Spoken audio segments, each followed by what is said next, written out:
چې حکومت एकदम دا اعلان کوي نو نه خو مشرانو ته پته ده چې کله ریاست سوات او پاکستان کې دا سوات مدغم کېدو او د سټیټ مشر چې والي صاحب باچا صاحب لکه ریاست سوات هغه چې دا حکومت ته فواله کوو دا سوات نو دا خو به دې نه فواله کړی چې دې سره د زیاتې وشي دا به دې فواله کړو چې هغه پاکستان منو او پاکستان سره چې هغه کمی سمجوتې کړي دي او کم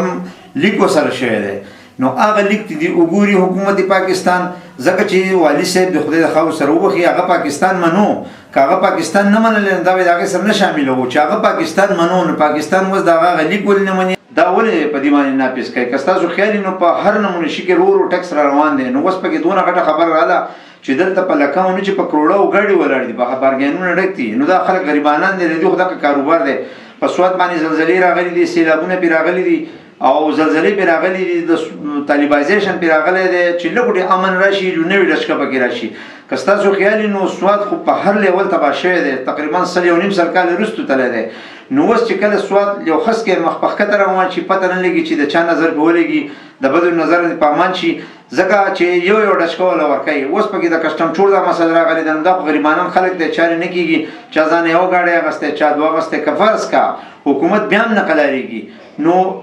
لکه مخکې یو پیره داسې چل شو چې مناسب ټیکس په لګیدل او نمبر به ولا ورکوو کسټم چاغې د کسټم می که هغه پروګرام جوړ کې خیر ده خو د چې دا کومه ظالمانه خبره کړې ده چې ضبط کړی شي نو د یو سړي نه چې ته معمولی غوندې چرګوړی ضبط کې نه به خپه کېږي نو دا خو ګاډی خلکو خپل کالي خرڅ کړي دي ګاډی بیا اغستی دی نو دا غیر ناجایزه خبره ده که فرض کا